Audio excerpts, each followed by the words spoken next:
And we're live. Welcome to the Listen to This Bull live show. My name is Matt Mulholland. That is Remington Huggins, the most beautiful man alive. We all know that you stare at him while I'm talking. It's fine. It's fine. I'm okay with it. You're looking at your beard, Matt.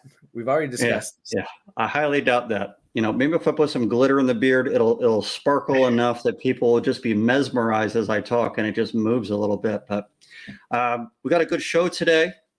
We have someone I've been trying to pull on the show for some time, someone that is a big deal in the painting community, named Morgan Knox.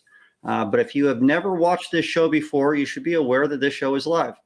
We are driven by your commentary and questions. So if you have a question, we will answer it live. We'll answer any question live. So all you have to do is put it in the comments. And assuming we don't have an inundation of so many questions, we'll probably get to your question. It could be about anything. You could ask me if I have any hair under this hat, and I will answer it. Probably truthfully, probably. We don't know yet. I love it. We don't know yet. All right, so let me do this.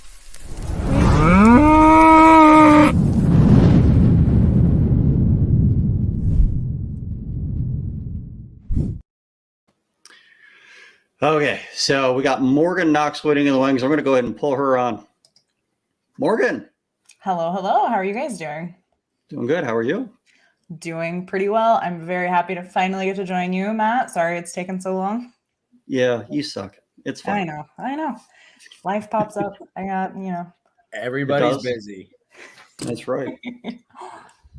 Well, before we get started, Remington, I have a brand new beer I'm going to try today. And it's something unusual for me. I have a citrus lager that I'm going to be drinking from 6 Point Brewery called Brooklyn Sunny. That sounds good. Okay. It does kind of. The citrus definitely lager outside the norm for me. Are you having a beer, Remington? Yes, I am having a Coors Light in my Braves glass. Coors Light in your Braves glass. Matthew's already shamed me for not being able to drink. So I'm like 4 months pregnant right now, so I'm not partaking in any beer. But I do have the most gothic of all carbonated waters, the blood orange and black raspberry edition of the Pellegrino. There you go. There is that one water. It's like Death Wish or. Yeah, I know what you're talking about. Yep. Yeah, and it looks like a beer. It's got like, you should not drink this. It will probably kill you. Water. That is the most gothic water of all time. They're going after a real particular audience with that. Like they were like, water needs to be rebranded for men. Like hardcore men need a water. I think it just makes you feel okay about drinking water at a bar. And that's really what it comes down to. And men need that. Makes sense. Makes sense. Very well. All right. So today's topic is about small contractors, painters that are typically kind of pushed out of the insurance claim process in weird ways. And it doesn't really seem quite fair to them, or it's so out of reach, they don't really understand it, and there's not enough education for them that they don't know what they're doing, possibly. So Morgan is the absolute best person possible to have on the show for this topic. She is the owner of the Pro Painter Network. Yeah, it's like a 50-50 chance. I was like, yeah, it's probably owner. Yeah, nailed it. Owner, yeah. First Head of the network. Yep. Yeah, I don't know if you guys know this, but there's absolutely no prep work for this show at all. So we're just doing it live, just running up. Also, you knew me pre-Pro Painter Network days. So, stepping in as the head of the Pro Painter Network was a torch that I picked up from a good friend of mine named Nick May about a year ago, and have really just recently leaned into relaunching the membership program and all of the benefits associated with the membership of the membership component of the Pro Painter Network. So having a really good time there with getting everything up and running. But yeah, I've been really steeped in working in the painting industry and with painters for a number of years. So anyone who might be tuning in from the groups of mine that we're streaming from should be hopefully well familiar with me at this point, since I've been a talking head in the space for at least 4 or 5 years now. you're watching on Morgan's channels and you don't know who she is, welcome. I don't know how you. There's no way around it. It's Yep. possible. No way around it.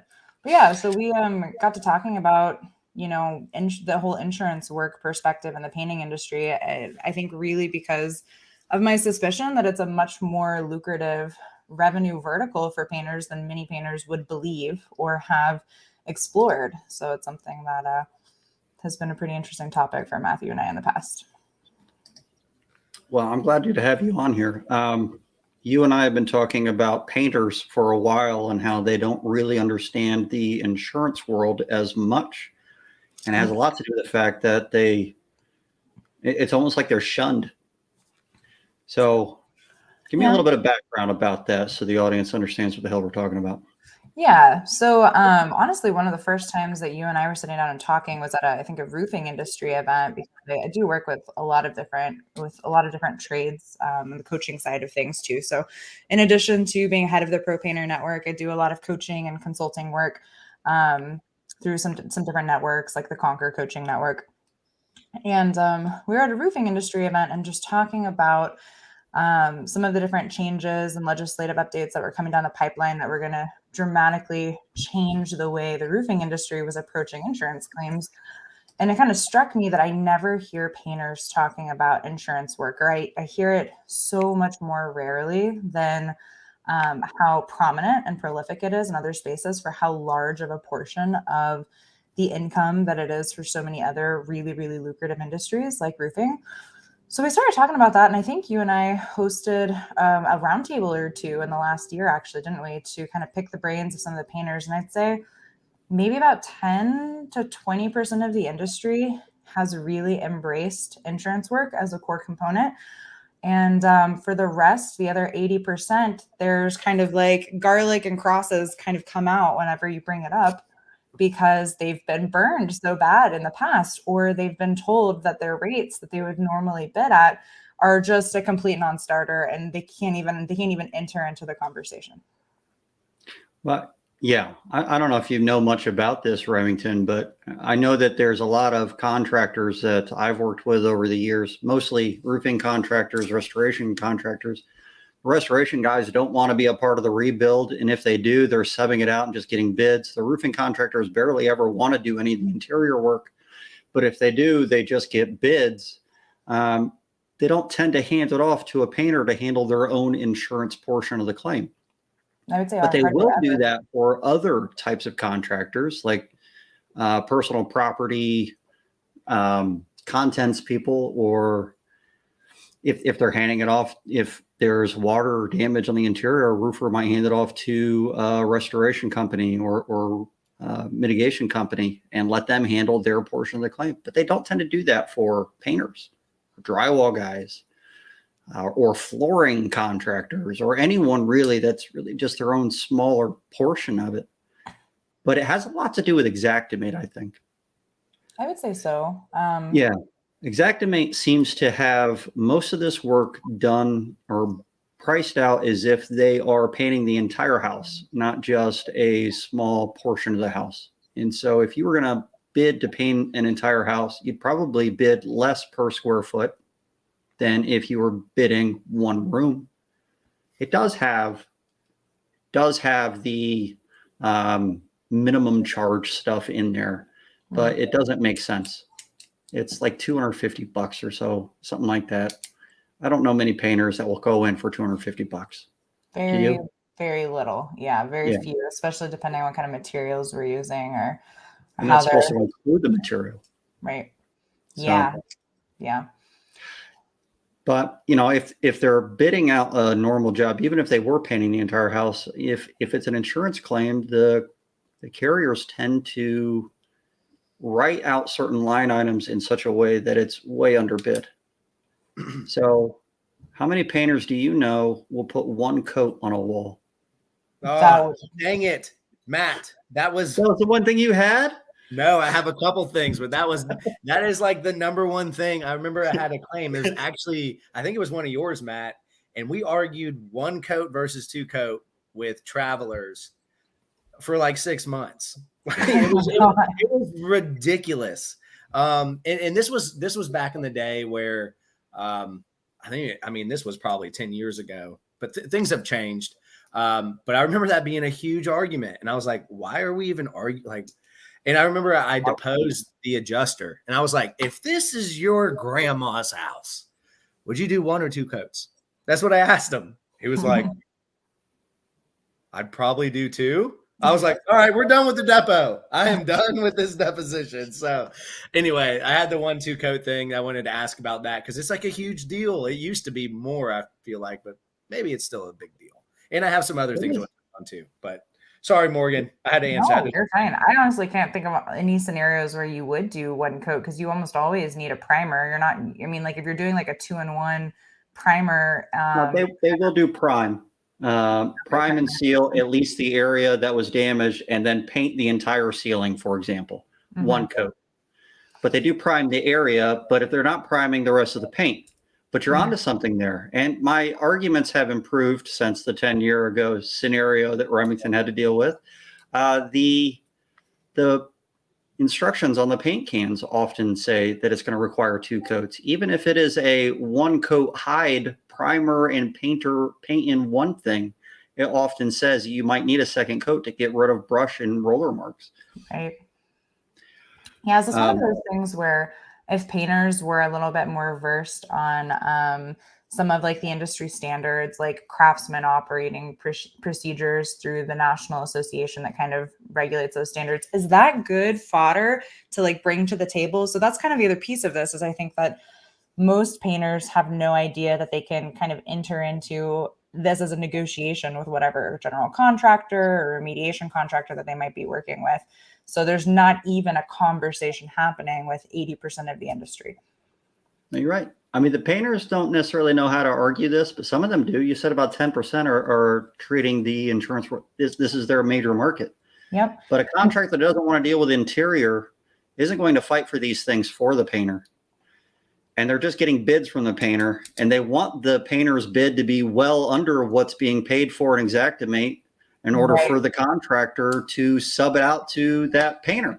Right. And if it's already being underbid, how are you going to get any kind of decent work out of these people? I don't think that a professional painter can do the work the way that most contractors are trying to force them to. At least not a good job.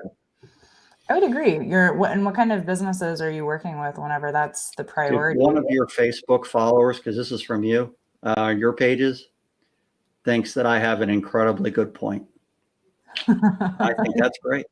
I think that was a typo. The people love you. They love the beard. Oh, man. Always so they don't take into consideration that it takes the same amount of time to mobilize for a small job than it does a larger one. I did have something from April M. She is an insurance adjuster on the evil dark side. You know, one of the terrible people we're talking about right now. She's actually great. She's one of those adjusters that you can reason with, but also gives you good information in return, and it's conversational tone. She's fantastic. Probably my favorite IA. At least when I'm talking to her, she is. There we go, April. She said baseboards, and I think shoe is what she was saying, do 1 coat. So for the estimatics for the carrier that she works for, they're doing 1 coat for baseboards and shoe mold. Now they might come pre-primed. That doesn't mean you can get away with 1 coat, does it? I would not think so. And again, this is where my craftsmanship knowledge fails me because I've been on the professional services and like the coaching side for a really long time.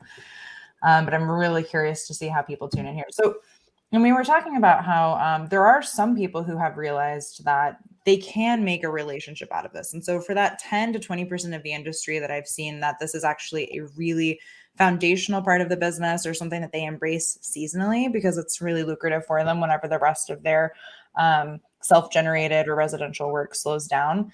It's almost always because they found one particular general contractor or they found one particular remediation company that they have a really solid relationship with that now they're able to embrace taking on this work.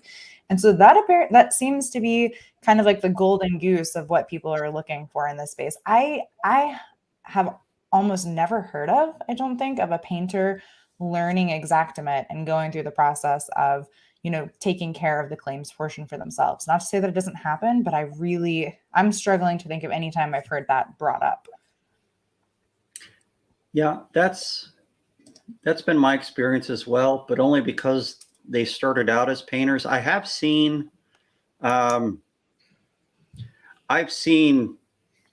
remodeling companies that include painting in their repertoire start learning Xactimate so that they can get involved in rebuilds after mitigation work, remediation work.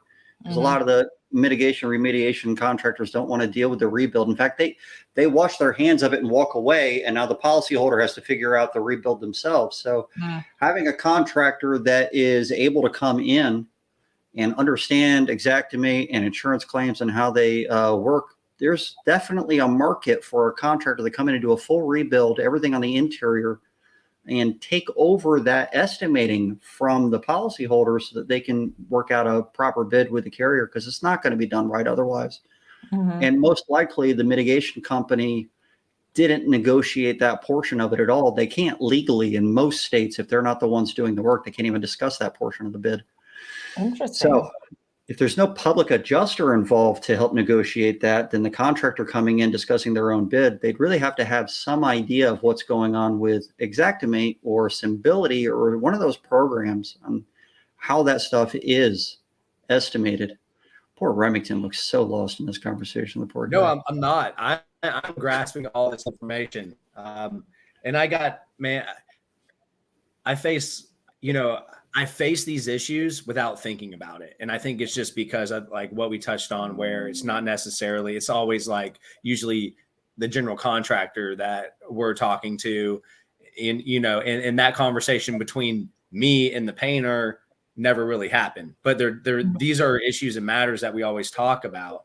And I think that probably goes a lot with public adjusters as well, where, they're getting they're not necessarily getting referrals from painters. They're getting referrals from GCs and contractors.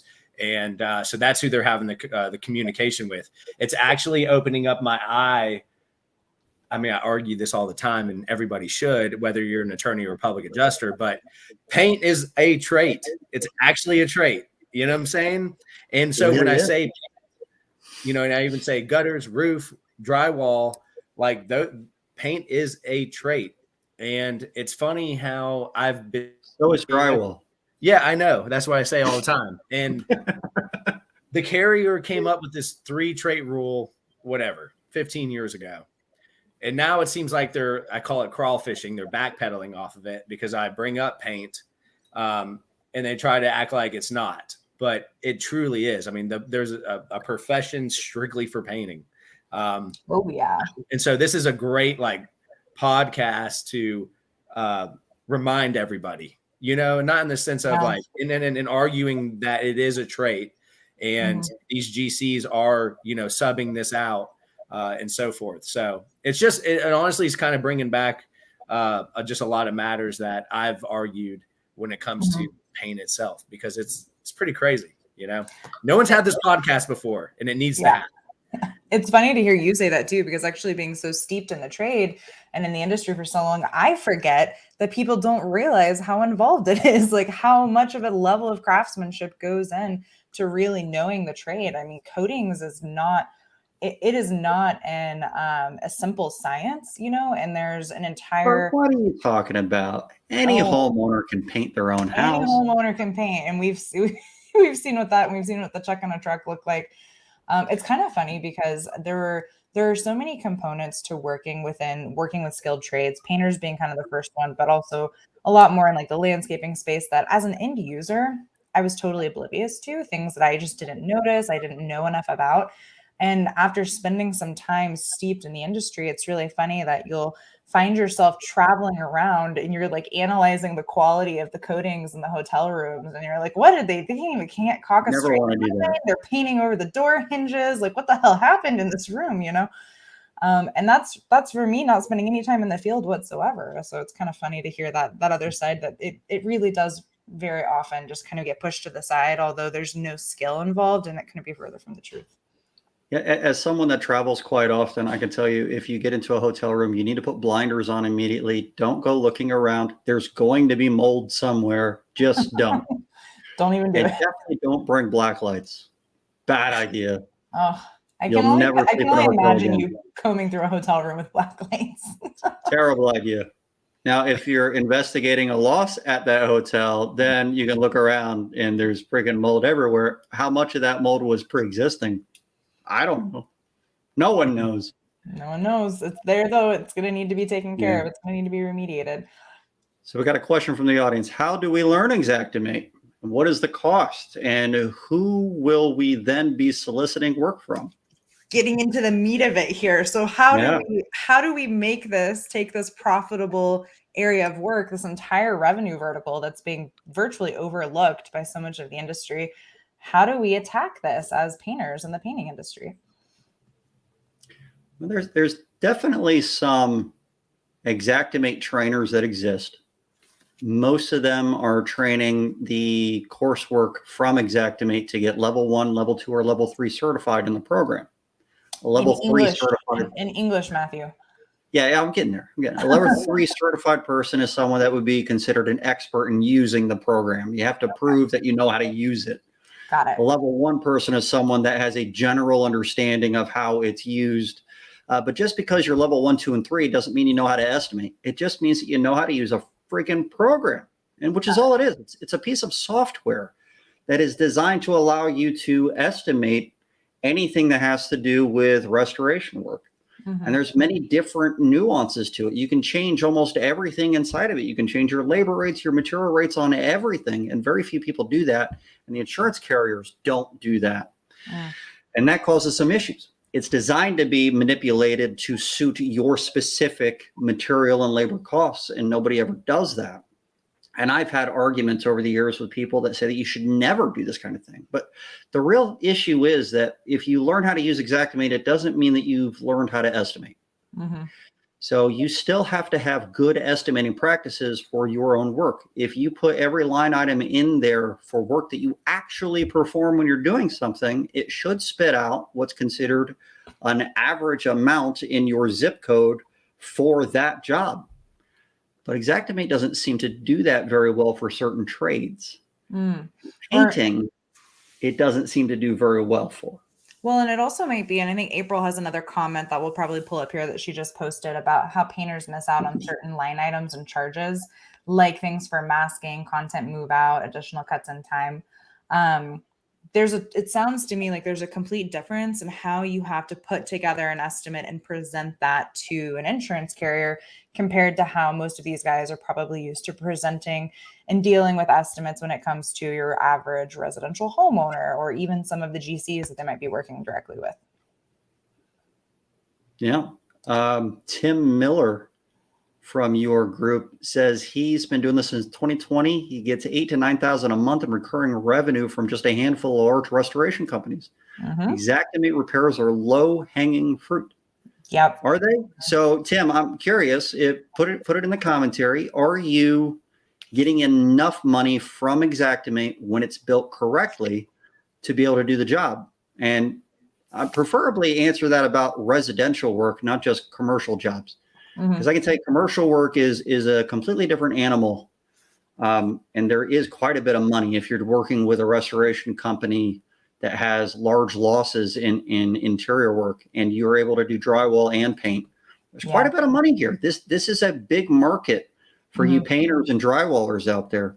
Well, and I think one of the things that you and I touched on really briefly before too is there a potential here that some of these elements that painters are really typically saddled with or that they volunteer themselves for that they may not be fully above board in, like lead remediation or asbestos remediation? There's a lot of these different things that ends up falling into the craft or into the painter's wheelhouse that I think a lot of Let me stop you real quick. Yeah. You got to understand, in almost every state, I'm pretty sure this is a federal law, you are required to test for asbestos if you are cutting into any drywall at all, period. How many of you are doing that? You can charge for that, by the way. But if you're cutting in a drywall, you're required. And almost every environmental protection division of your states will have similar rules. If it's a commercial building, I am 100% correct that you have to test for it. If it's residential, it might be different from one state to the next. I'm not 100% on that. But if you're not testing, then you're breaking the law. So you should become good abatement contractors. Anyway, keep going, Morgan. You should become good abatement contractors, which is a soapbox that I like to stand on. But I think a lot of the time, the pushback that we get here is that it's incredibly hard to get your average homeowner or end user to ante up for the expense of a remediation project if you're just working directly with the homeowner. But if we're living in this world of insurance claims and what has to happen to safely remodel or remediate a space, that to me seems like a really elegant way of making it a lot easier and more accessible for these contractors to do the work the way that they're meant to be doing it. Because the average homeowner is not being asked to pay for it. It's something that an insurance company is having to pay for, and also dramatically adds to the value that you're bringing as the coatings craft. I'm going to pull this question back up because I don't think we got to the rest of this question. Who would you be soliciting work from? I think that's an excellent question. Painters often can tie themselves to restoration contractors, to roofing contractors, and you can get this work that they don't want to do. They don't want to be a part of it. They don't want to. You can just be a referral from them. So if you were to go and market to those types of companies, you would solicit their referrals, and then they will refer you to the policyholder who you would ultimately be working for in most cases. Now, a general contractor might get you involved in these, but a general contractor is going to want to bid, and you're not going to be dealing with the carrier yourself. You're not going to be coming up with your Xactimate yourself generally. You might, there's going to be exceptions to that, but ultimately your goal would be to be working directly for the policyholder who has an insurance claim. So that's who you'd be soliciting to. But these other contractors that don't want to do the interior can easily be a referral source for you, a lucrative one. And that's what Tim was saying. He is working with restoration companies, large restoration companies. So they go in, they do the mitigation, they dry it out. They tear out a certain amount that's wet that can't be dried on site based on IICRC standards, and then they leave it to you to then put it all back together. They call that the rebuild. So I hope that answers that question. That's definitely helpful. Hey, Matt, I would say this, like when proving how much paint truly costs on, I guess it would matter how large the loss is in the sense of like, are we talking about, painting in a 90% of a house, or are we just talking about one bedroom under, a bathroom pan that failed, right? That's a great question. Yeah, I think when it's a larger job, having a bid, in my opinion, is the way to go, and putting that into Xactimate versus trying to write that in Xactimate. And because it's the real number. This is what this professional painter charges to do this job. And to me, when it gets to, if it ever does get to me, like those are bid items that I argue. So you can't argue against this, like versus Xactimate where, we can all punch holes into somebody's Xactimate estimate. We just can. If you've looked at it enough, you can punch holes in it versus this is the actual cost. If you have another bid that maybe is a little bit, 10% less, then let me see it. But other than that, this is true cost.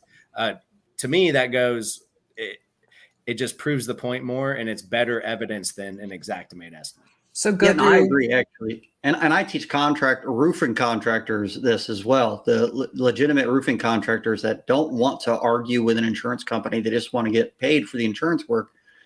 If they're a retail contractor on the side as well, if they would charge the same amount that they charge in retail that they do with their insurance customers, it's a lot easier for them to argue it. This is our standard pricing.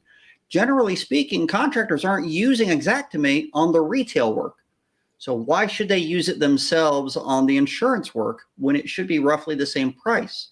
The only time that most contractors will use Xactimate is when they think that they can get more because they're using Xactimate. Now, that's a statement that's going to get me a lot of hate mail.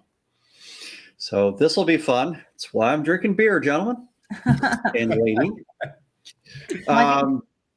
It might be useful too for you to add some background context for all the painters on my side of the house that are listening in, which is, I think there's one of these myths kind of floating around, which is that you can't argue with whatever someone spits out of an Xactimate for you as the painting contractor. There's kind of this myth that you show up and you're told this is what it's going to be, and most of them are like, I can't produce the work for that.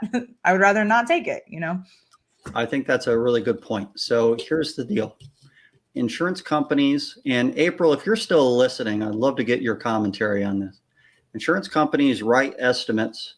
They didn't used to write estimates every time, and now they seem to do it every time. But let me backtrack on how it used to be. They would only write an estimate if there wasn't already a contractor's bid involved.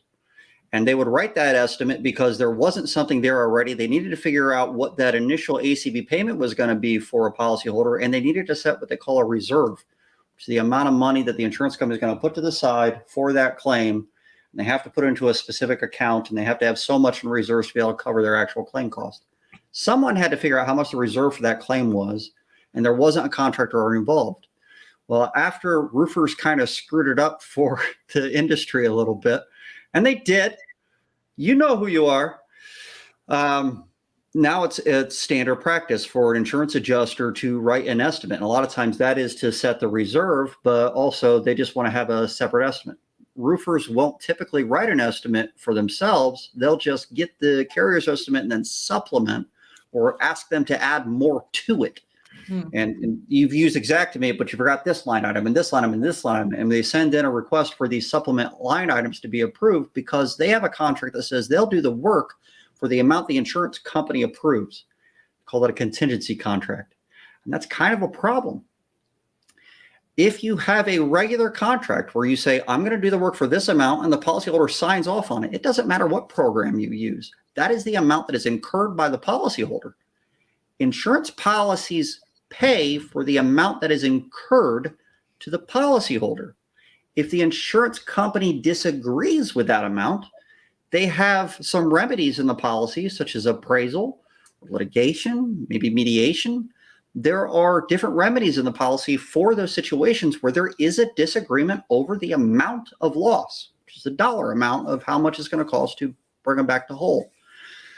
You don't have to use Xactimate, and it isn't what is written into policies as something where we're only going to pay what Xactimate says. It doesn't say that.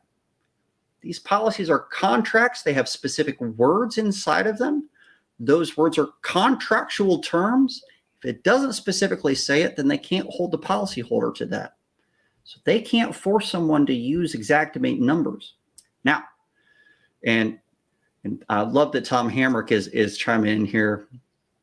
No, insurance companies do not pay what is incurred by the policyholder. Some insurance companies will only pay what is spent by the policyholder. There are different types of policies. And some insurance companies will only pay the actual cash value. So, Tom, thank you for catching me on that. You're absolutely right. I was giving a broad statement on generalized HO3 policies as if they were going to get RCV benefit. This guy is on top of his shit, though. I'm not going to give him too much crap about it. Some of the stuff I get from him is unbelievable. One of the smartest attorneys I've ever met, by the way. So go back through, Matthew, and everything that you were just saying. Let's do the explain it like I'm 5 version of how we're showing up on the stage here. Right. Okay. So if you are a contractor, a painter, a drywall guy, and you get involved and you want to give a bid for that, and it is higher than the amount that's on this Xactimate estimate from the policyholder, that doesn't mean that you're not going to get paid your full bid. It just means that the policyholder needs to send your estimate to the carrier and say, this is what my contractor is going to charge me. Mm-hmm. Here's a copy of my contract from this painter where I have agreed to use this painter for this amount. Mm-hmm. If you have a contract with someone, that becomes the incurred amount. Now, the term incurred is contested. When is it incurred? Was it incurred on the date of loss? Was it incurred when they signed your contract? Is it incurred only after the work is performed? I don't know. No one knows. It is a contested terminology. There hasn't really been any major case law on this that I'm aware of. So until that term is really figured out, really, it's incurred when they sign a contract. I think that's the good middle ground to base this off of. So you've got an interesting point in here, which is is it better then? We're in these scenarios, especially like in these restoration scenarios, or where a different GC or roofer was on the scene first. As the painting contractor, are you showing up in dealing with a GC, with a roofing contractor acting as a GC? Are you dealing with the remediation contractor acting as a GC, and negotiating with them? Or is the appropriate thing here to advocate for yourself, to enter into the scenario realizing that the best scenario for everyone's benefit is for you to be introduced into having this conversation and contract with the homeowner, who is the policyholder? So if you were being hired by the GC, then typically you'd be dealing with your GC over your bid, and then it would be up to the GC to make sure that you get paid for that amount, just like any other job. Okay. If you're being hired by the GC, it might as well be a retail job. It's not really insurance work to you because you're not the one that's dealing with all that. Right. If the contractor that is referring you is getting you involved and then saying they're noping out of it, that's your problem now. If they're doing that, then you might have to discuss your bid with the carrier. You're definitely going to have to contract with the policyholder or the homeowner yourself. Now, April is the adjuster that I was talking about. I was hoping she would comment, so let me read her commentary here. She says, no, it's true.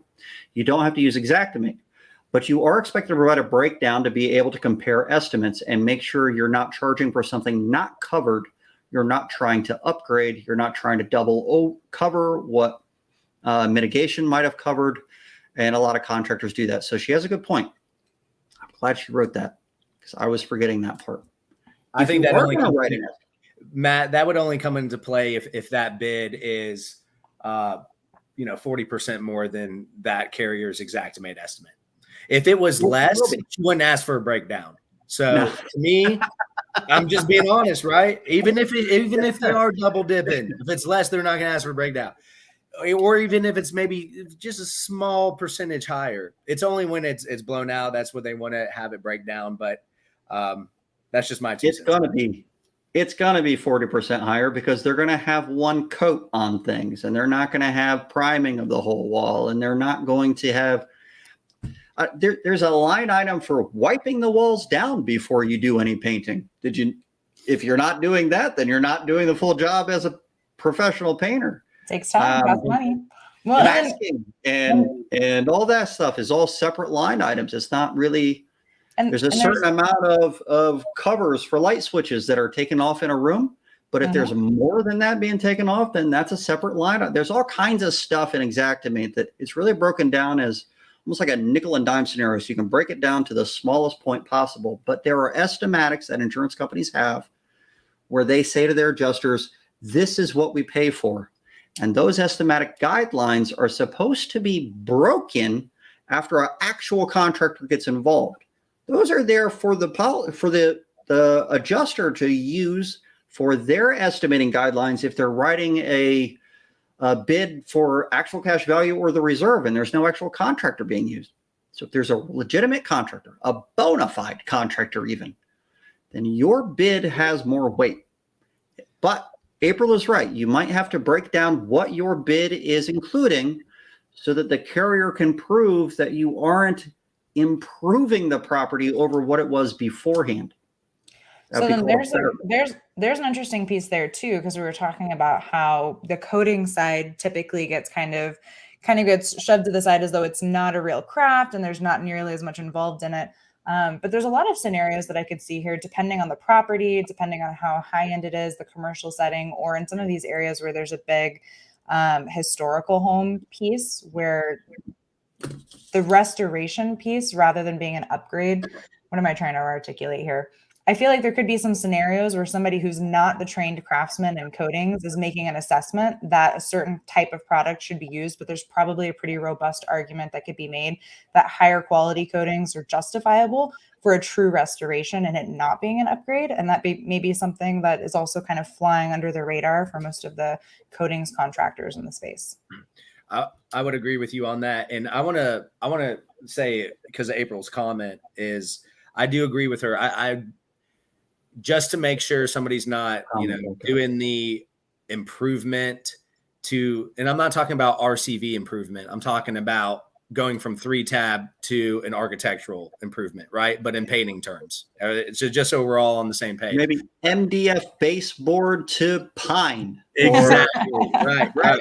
Exactly. But I agree with, but I truly do believe there's only a small amount of people in this industry that are trying to take advantage of that in a bid item situation. I think everybody else, there's a small percentage, just like every profession, but I think the majority of people that are submitting bid items are their true cost. I get to depose them. I get to hear them get deposed. And I see that this is actual true. Now, again, I go on to April and I agree with her that some people are trying to take advantage of that. And that's why it does need to be broken down. So I just wanted to throw that out there as well. So just be legit, in the way that you show with your bids. There are a lot of contractors, when asked to send a breakdown, they would send a breakdown that would say painting this amount of money, roofing this amount of money. They call that lump sum. And that doesn't help the carrier justify that these line items are covered or not covered. There's going to be ways that you could hide betterment or improving the property in a lump sum estimate. That's why they don't like them so much. And there are some benefits. So just so you guys know, Stephen Harmon, who is commenting right now, if you're not an interior person estimating for that sub, but most don't know how to write a true scope. Stephen Harmon actually teaches Xactimate. He is one of the Xactimate trainers. He's got one of the best Xactimate training programs that I've ever seen. He's very detailed. He's also very willing to help you in many different ways. So you ought to check out Stephen Harmon. You see his name, you see how it's written here in the live stream. Find him on Facebook and befriend him and join the groups that he's in and wait for the next in-person training that he does. You'll learn a lot working with Stephen Harmon, and he does teach you the interior stuff as well. Oh, and he was a painting contractor, he says. Yeah, there you go. So this is the perfect, I'm so glad he got in here. True waste is very important. True waste. True waste is very important. You're absolutely right. So there's all kinds of different scenarios. If you want to learn Xactimate, this is one of the best sources, especially for you painters and drywallers and anyone doing interior work. If you're a roofer and you want to start doing the interior work and stop ignoring it, Stephen Harmon can teach you how to estimate that stuff properly and start to work with that. April responded to you, Remington. It's not a ton that takes advantage, and a lot may be careless mistakes where they don't check regarding mitigation. Mostly it's the tree people we have to watch out for on the prices. All right. She's got a good point. Is she talking about tree huggers? Or maybe tree replacement? I know. Is that a granola stab? What are you trying to say, April? Tree removal. Yeah. Oh, there's no real good set prices for tree removal, although there is a program out there that will show you what tree the guys that will remove a tree from a structure after it's fallen on it, they'll actually show what their published prices are on this program nationwide if they're a member of that program. So you can actually verify whether the pricing that you're getting from the contractor is a legitimate price from a tree guy or not. So April, if I don't remember off the top of my head what it's called, but I can send you a link to that if you'll send me a private message later so that you can verify whether or not those tree guys are giving you guys decent bids. I can tell you this, though, the pricing is a lot higher than you probably think it should be. But the reality is their liability is pretty high because if they drop the tree by accident, they're causing quite a bit of damage.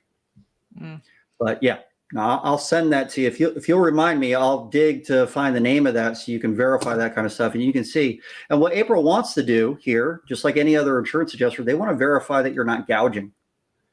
And if you are, then that's what the remedies in the policy are for, to allow them to say that they don't agree with your pricing, your amount of loss. And they can challenge that in a process called appraisal or mediation or arbitration, or they could just sue the policyholder for fraud for trying to get too much money or something. Where in the work process is most of this dickering about price happening? So I kind of like my impression, and not being super steep. I love the word dickering. I know, me too. We should say that more often. We should bring back dickering. Yeah. Where in the process is most of this happening? So have we closed on a contract with the policyholder and we have implemented work may be completed, and now we're still battling this out on the other side of it? Because I think that's what, from my impression, that's what it looks like on the supplement side of the house with roofing, which means that they're carrying a lot of the costs associated with the project until those payments are working their way through and the mediation phase or the appraisal phase is finished. Tell me more.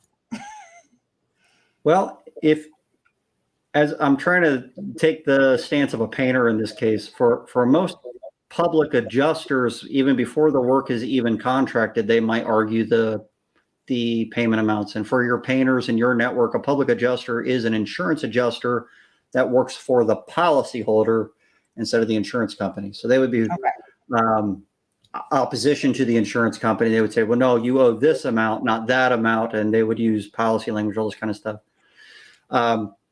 A public adjuster is licensed to negotiate and to interpret insurance policy for most states. And in most states, a contractor, a painter, they're not allowed to negotiate or effectuate the settlement of the claim. But you are allowed to talk about your bid or discuss your bid.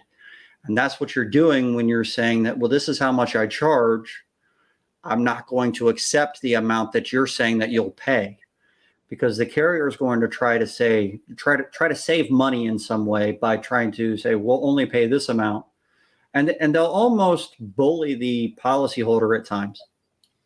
We're only paying this amount. And they'll make it seem like there's no way that they'd ever give up more. So the policyholder would then try to negotiate with you directly. Policyholder say, well, they're only giving me this much, so you need to do it for this much money. The reality is, if the policyholder were to stick their grounds and say, I want to use this contractor, and this is how much a contractor is charging, then all that negotiation is going to happen between the policyholder and the carrier. This is how much they're charging for the work that is covered. There's no additional work in there that isn't not covered. Probably made a double negative there. We didn't stuff it. We weren't fluffing the estimate or anything. This is right. So, but if the carrier were to call you, and they might call you directly as the painter or the drywall person or the specialty trade or whatever the skilled tradesman is, they might call you directly and try to work things out with you. And that's okay. If they call you and they're trying to say, we'll pay this much, and you accept that amount, then you're doing the job for that amount. And I think that's acceptable as long as the policyholder is on board with it. If you are going to reduce the amount of work that you're performing for the policyholder suddenly, then you need to get that policyholder involved. Otherwise, it really doesn't matter to the policyholder how much it is that you end up accepting from the carrier, because their amount of pocket is going to remain the same.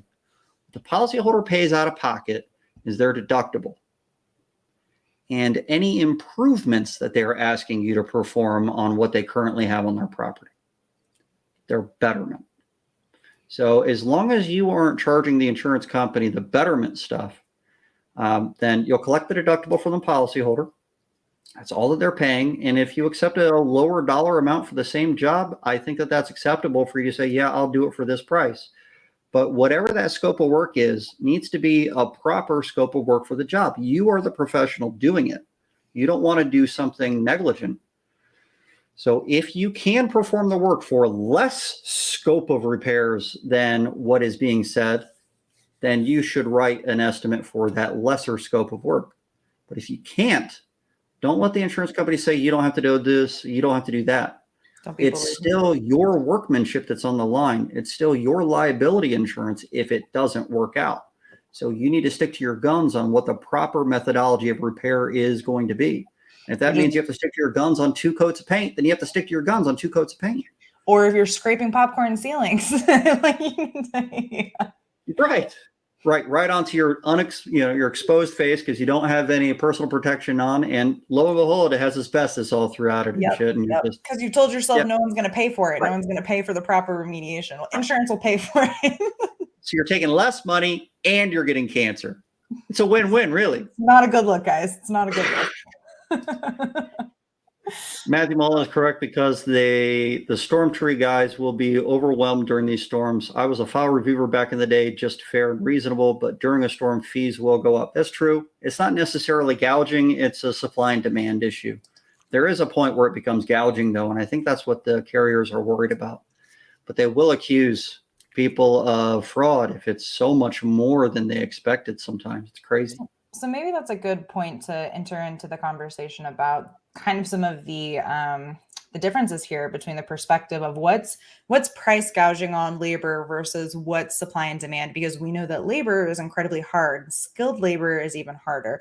So how is the Xactimate process and the entire insurance claims process doing as far as keeping up with the very rapidly changing cost of labor that we've seen, especially in the last 5 years, and that I anticipate it's going to continue on a pretty rapid increase here over for the next 5 to 10 years, as we have so much skilled labor retiring out of the industry.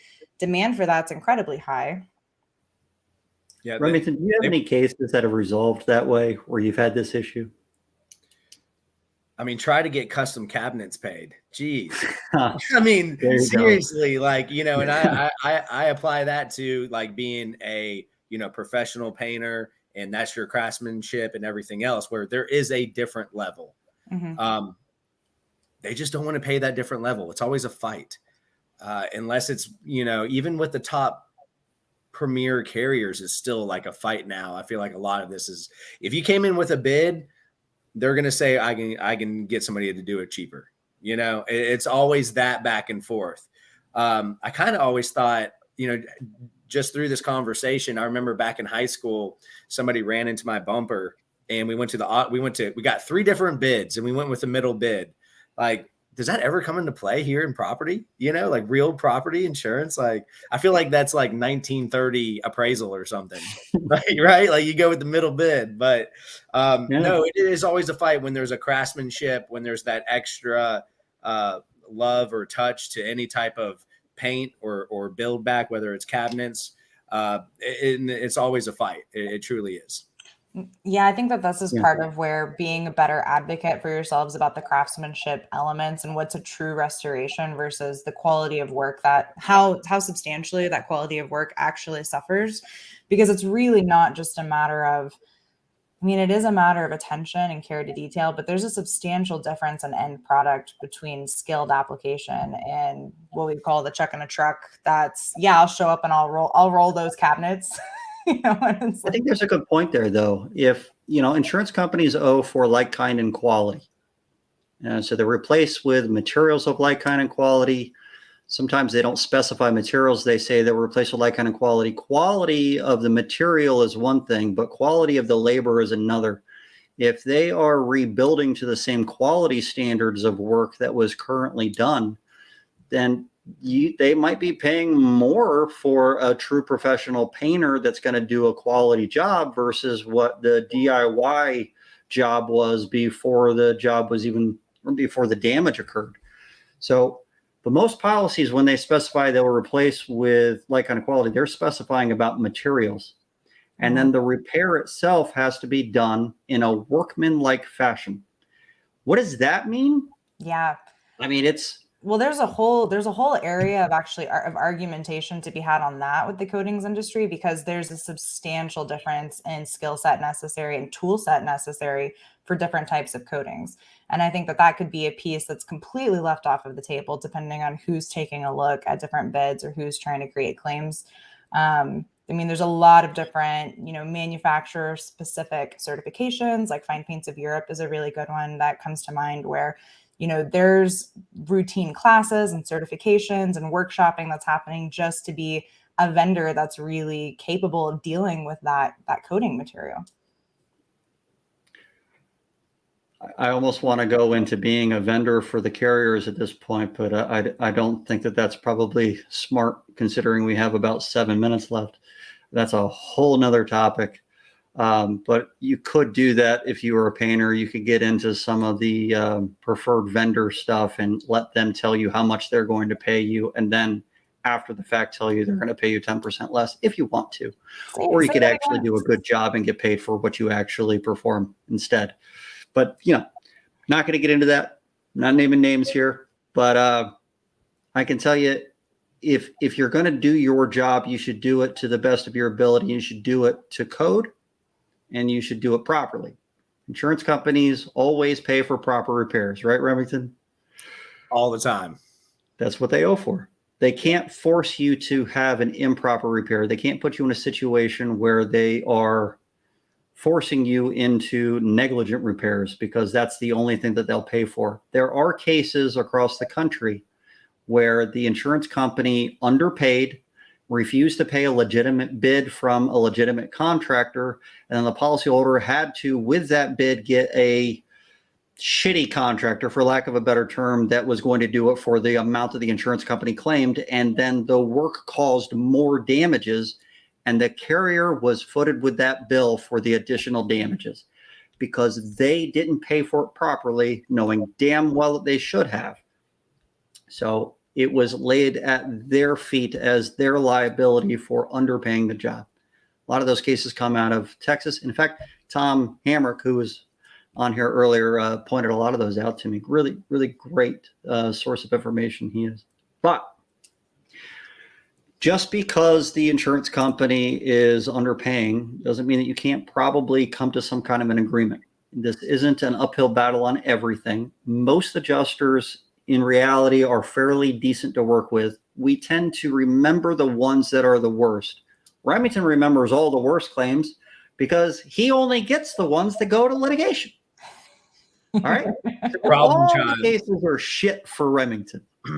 As a public adjuster, I get a lot of the bullshit the contractors have a hard time with as well. So most of the claims that I deal with are garbage. For a contractor, you kind of get both worlds. You get some of the really bad ones, and you get most of the average or decent ones. And you have some that are just fantastic to work with. Like if you have April on one of your claims, it's probably going to be a great claim because she's actually going to be working with you.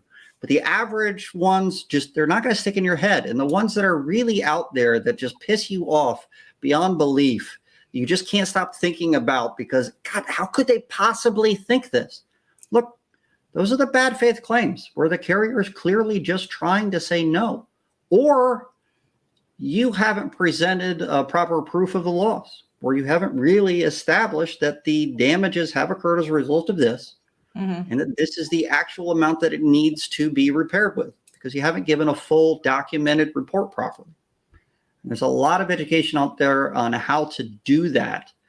Not most of it definitely is. I don't know of any actually that's really designed specifically for painting or some of the other skilled trades, but there's a lot out there for roofing and how to present proper documentation. But you could take those kind of courses, even for roofs, and kind of extrapolate how you should write a proper documentation, proper report for some of the painting and interior work pretty easily. And if you can prove the loss properly, then the policyholder is going to have a much better job or a much better time getting your work approved for the amount that you normally customarily charge for that work. Morgan, I have a question. I have to ask this before we're over with, okay? Because this is a fight that is happening a lot with these Hurricane Ian claims down in Florida. And a lot of the times these houses are built where the flashing's behind the stucco. So you got to take the flashing out. It damages the stucco. There's some public adjusters that throw it in their contract, as well as GCs, where they want to repaint the entire house. Is it your opinion? Do you think it needs to be completely repainted, or can it be what they call dashed? I am not qualified to answer that question. I wish I was. I would love to get the feedback from some of the much more qualified craftsmen in my group to hear some feedback on that. And I would say that that's one that I can follow up with you on, Remington. Yeah, I was going to say, Morgan, let's do this. When you get some feedback on that, because I feel like it's a case-by-case situation, and that's the layman, not craftsman painter that I am. When you get feedback on that, can you please send that to Matt and I? Because this is an argument because they say, oh, well, now it's not matching. You know, this house is 40 years old, and now we're putting new paint. Like, it just opens up this whole Pandora's box. There's some stuff I like to be reasonable. Some stuff I agree with, some I don't when it comes to that. So when you get feedback, send it to Matt and I, because I want to discuss it. And, you know, I can do one up on that with you guys. I have a lot of very, very talented craftsmen who have really taken their craft to heart over the years. Entire forums and groups and events every year dedicated to it. So if you guys ever need a panel of experts, that's definitely the kind of expertise that you can pull from a lot of the groups that we have if you ever want to run some ideas by them. I think that's great. And the name of that network is what? So the Pro Painter Network, propainternetwork.com. Awesome. Yep. So that's our professional association. Doing a lot of fun stuff in the industry. Have some events coming up later this fall. And then if you guys are looking to connect on Facebook, if you're a painting contractor, you can find us at the Business Brush Facebook group. The Business Rush? The Business Brush. Business Brush. The Business Brush. Hey, throw Fred's comment on there real quick.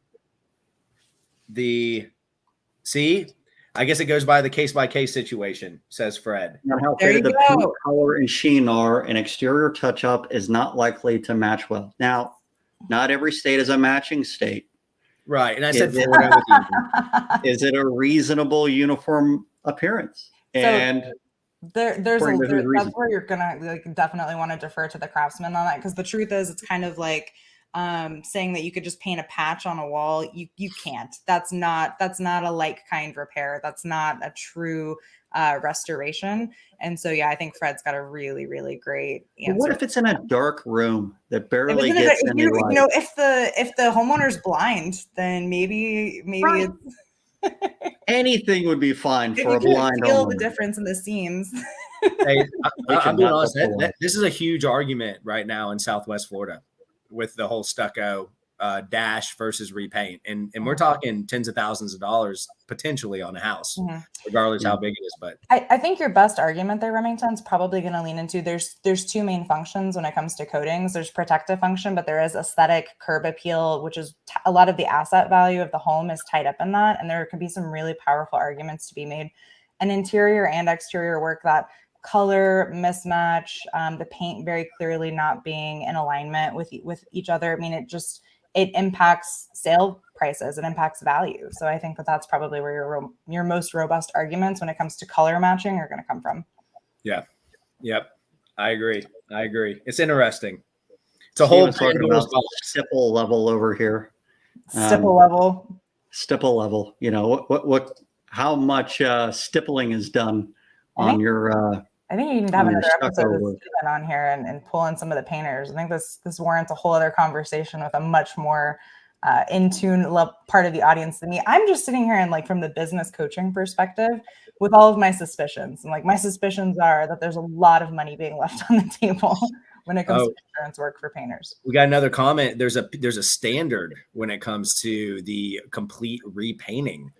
That is true. So PCA is our partner association. So the Painting Contractors Association has standards and craftsmanship operating procedures that are really, really powerful, robust documents that if you're a member, you can access or you can actually purchase as a contractor from the PCA.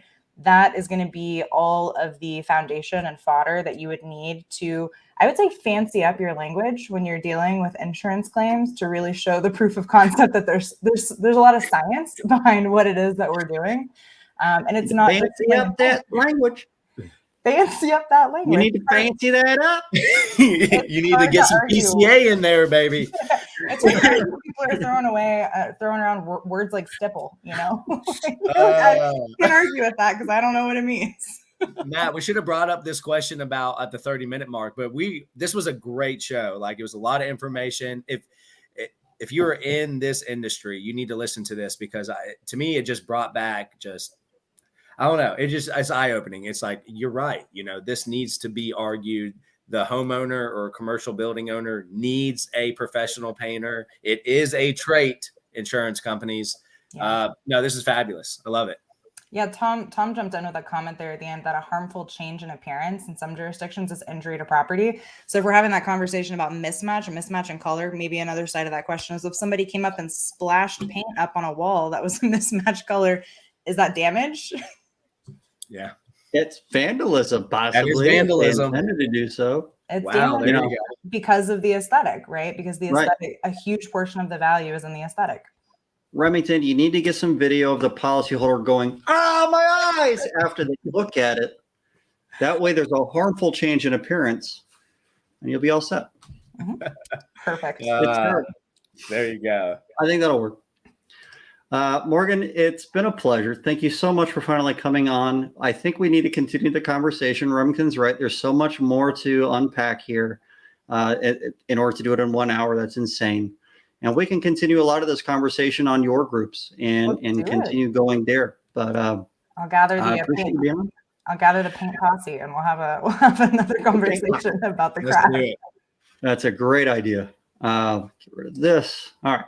I'm going to kick you off and we'll wrap this up. Thanks again. Cool. So there is a lot more to that. And for any of the skilled trades that are out there, we do have a lot more to discuss on how this is supposed to go down. But if you are handling insurance claims at all and you are ignoring the interiors, shame on you. You are part of the problem. There are painters out there that would love to pick up those jobs and handle their side of the insurance work themselves. So if you have that kind of work necessary as a contractor or a public adjuster, reach out to Morgan. I'm sure she could place you with a painter in your area from her networks that would love to help out with that kind of a thing. Next week, Remington, who do we have on the show? Washington Post. We're ready. Brianna Sachs. Yes. Yeah. Brianna Sachs from the Washington Post is finally going to be on the show. She's agreed to be on here, and she's going to talk about the whistleblower actions that she's reported on, where the adjusters have had their estimates changed by the insurance companies after they were submitted. So we get to discuss those things and have all kinds of questions for her and probably give her some more information. I think it's going to be one hell of a show next week. It definitely will. And we talked to Brianna a little bit last week, and she's excited. She's ready to go. And I think it's going to be an awesome show. She's very knowledgeable. She's been talking to a lot of folks. It surprised me just how much she was able to dig in just on our conversation. The conversation alone surprised me. It's going to be powerful as hell. I wouldn't doubt it if this one goes over a bit. But anyway, so that's next week at 6 p.m. on Tuesday, 6 p.m. Eastern. Make sure to set your alarm clock for that. I want to hear some alarms going off across the U.S. for this one. All right. We'll see you next week. Thanks, Morgan. Thank you, guys.